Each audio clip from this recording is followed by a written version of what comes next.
காய் ஃப்ரெண்ட்ஸ் நாங்கள் இன்றைக்கி என்ன செய்ய போகிறோம்டா வெயிலுக்கு இதமான ஒரு ரிங்ஸ் ஒன்று தயாரிக்க போகிறோம்.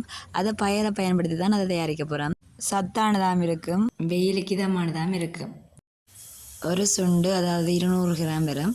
அதை நான் எடுத்து நல்லா பொன்னிறமாக வறுக்கிறேன். நீண்ட நேரம் வறுக்கக்கூடாது, அதாவது கொஞ்சம் கரையிடும். நான்ஸ்டிக் பாத்திரம்னு சொன்னால் ஓகேயாக இருக்கும். இதை கருகாமல் நாங்கள் பார்க்கலாம் பாருங்க, இந்தளவு ஓகே பொன்னிறமாக வந்துட்டு. இப்போ நான் கசகசாவை எடுத்து நனைய விடுறேன். ஒரு மணித்தியால் நனைஞ்சால் காணும் கசகசா இதுக்கு போட்டுனா டேஸ்ட்டாக இருக்கும்.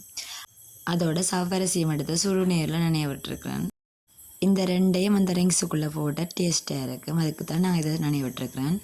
இப்போ ஒரு பாத்திரத்தை அடுப்பில் வச்சுட்டு அடுப்பு ஆன் பண்ணிவிட்டு ஒரு கப் அளவு பாலை நான் அதுக்குள்ளே சேர்க்குறேன்.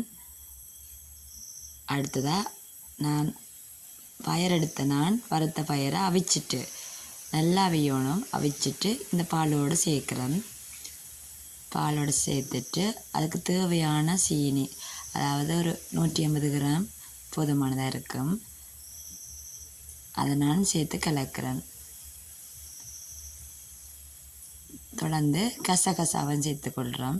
கசகசா நனைய விட்டுருந்தேன். நான் அதன் தண்ணியை வடித்து எடுத்துட்டு அதுக்கப்புறம் தனியாக கசகசா மட்டும்தான் சேர்த்துக்கொள்ளணும்.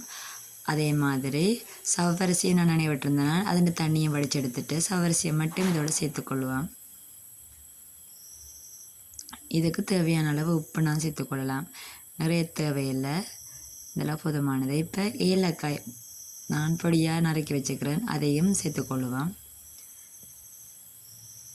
இப்போ சுவையான ரிங்ஸ் ஒன்று ரெடி ஆகிட்டு இப்போ நாங்கள் அதை கப்புக்குள்ளே எடுத்துக்கொள்ளுவோம். இப்போ 2 கப்புக்குள்ளே எடுத்துகிட்டு ஒன்று நான் ஐஸ் சேர்க்க போகிறேன், ஐஸ் கட்டி சேர்க்க போகிறேன். அடுத்ததுக்குள்ளே நான் ஒன்றுமே சேர்க்க இல்லை, கூலாகவும் குடிக்கலாம், கொட்டாகவும் குடிக்கலாம்.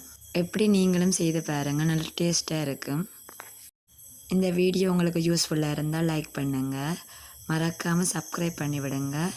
அடுத்த வீடியோவில் சந்திப்பேன். தேங்க்யூ ஃபார் வாட்சிங்.